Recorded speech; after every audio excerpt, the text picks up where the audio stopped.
An exciting day, an emotional day, an historic day. All those adjectives fit. So let's get some analysis from our senior Washington editor, Rick Klein, is here. And Rick, I think a lot of people want to know, can they get anything done in Washington now? Pretty much everything stays the same, but you hear this bipartisan tone. The president already saying that he's going to invite Romney to have a discussion to talk about some ideas. The voters did not give President Obama a mandate, but what he can do now is create that mandate.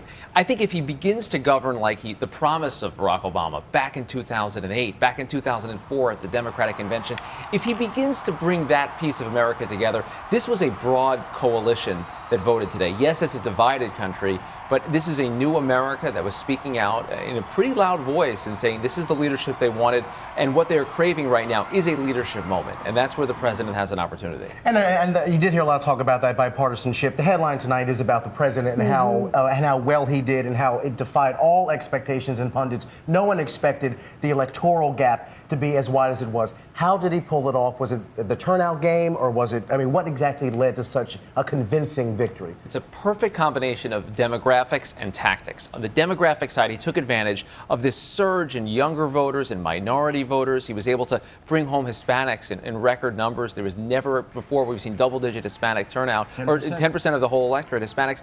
And then on top of that, tactics, because what delivered for him in the upper Midwest were the old reliable white working-class voters, and he did that by destroying the other side and deploying his resources to try to define the other guy before he had a chance to hit him. And fascinating stat here, the president won tonight with the least support of white men of any other president ever in the history of the country. What does the election, when you look at the marijuana issue, look at the gay marriage issue, look at the Latino issue, we are at a very distinct point culturally, politically, and socially, and demographically in this country. That's right. And I think you saw a sort of revenge of the middle here in a lot of ways. On the social and cultural issues, you had a lot of voters coming out and saying that's not the party that we wanted. This wasn't the extremes of the party who were dictating it. President Obama accused of being a liberal, all that, but this was, I think, the vast middle of the country coming together and ultimately rejecting where the Republican Party's been going over the last couple of years. Do you think out of this, the Republican Party has to look at themselves in the mirror and take a really hard look, because you look at exactly who the president got great support from, 38 points with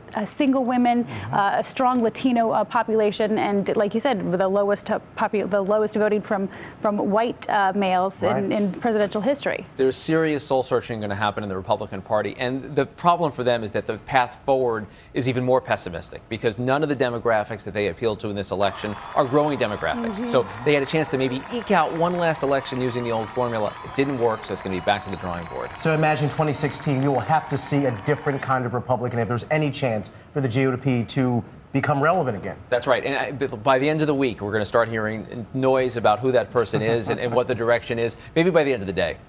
Rubio, Chris Christie. Exactly. That's right, exactly. How likely do you think the bipartisanship will happen, particularly with the fiscal cliff at the end of the year? That's issue number one. That's right. This is this time bomb that's ready to detonate, but I do think the president has a chance here. If he comes forward quickly and says, this is my solution, and get the public behind him, begin to use the presidency in ways he didn't over the last 4 years, then you've got a chance to try to break something. Otherwise, we have the same Congress, the same president, not a lot of people optimistic that things will change. Exactly. He is the man, the myth, the legend, Rick Klein, our Washington senior editor. Thank you.